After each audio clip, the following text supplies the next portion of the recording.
Bank হিসেবে কমপক্ষে ১,০০,০০০ টাকা থাকলে আবগারি শুল্ক বাড়ছে।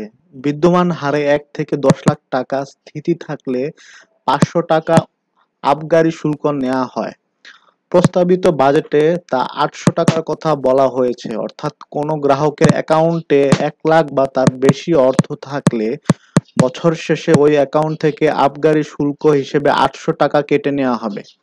এছাড়া ব্যাংকের দেয়া মুনাফার উপর ১৫% হারে কর এবং ব্যাংকের অন্যান্য সার্ভিস চার্জ যুক্ত হবে। বিদ্যমান মুনাফা হারে গ্রাহক এখন টাকা জমা রাখলে বছরান্তরে তার মূলধন বা মূলধনের প্রকৃত আর্থিক মূল্য কমে যাবে। এছাড়া এর সঙ্গে মূল্যস্ফীতি যুক্ত করলে ব্যাংক টাকা রেখে গ্রাহক কোনো মুনাফার মুখ দেখতে পাবেন না। এতদিন বছরে কোনো সময় ব্যাংক হিসেবে ২০,০০০ টাকা পর্যন্ত থাকলে আবগারি শুল্ক আরোপ করা হতো না। এখন ১,০০,০০০ টাকার ক্ষেত্রে তা প্রযোজ্য হবে।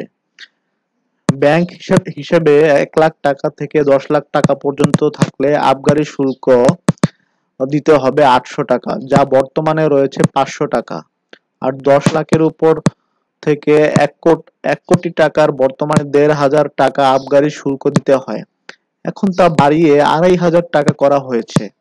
১ কোটির উপর থেকে ৫ কোটি রাখার ক্ষেত্রে বর্তমান আবগারি শুল্ক দিতে হয় বছরে ৭,৫০০ টাকা। শুল্ক হার বাড়ানোয় দিতে হবে ১২,০০০ টাকা। আর ৫ কোটি টাকার উপরে থাকলে ১ বছরে আবগারি শুল্ক ১৫,০০০ টাকার পরিবর্তে ২৫,০০০ টাকা দিতে হবে। বছরে একবার এই হার কাটা হবে। ব্যাংকে গচ্ছিত অর্থের উপর আবগারি শুল্ক বাড়ানোর খবরে আগে থেকে জনমনে ব্যাপক প্রতিক্রিয়া দেখা দেয়। বাজেটে আবগারি শুল্ক বাড়ানোর ঘোষণায় ব্যাপক প্রতিক্রিয়া দেখা দিয়েছে। সামাজিক যোগাযোগ মাধ্যমেও এ নিয়ে ব্যাপক সমালোচনা হচ্ছে। প্রস্তাবিত বাজেটের ওপর সাধারণ আলোচনা শেষে তা জাতীয় সংসদে গৃহীত হবে।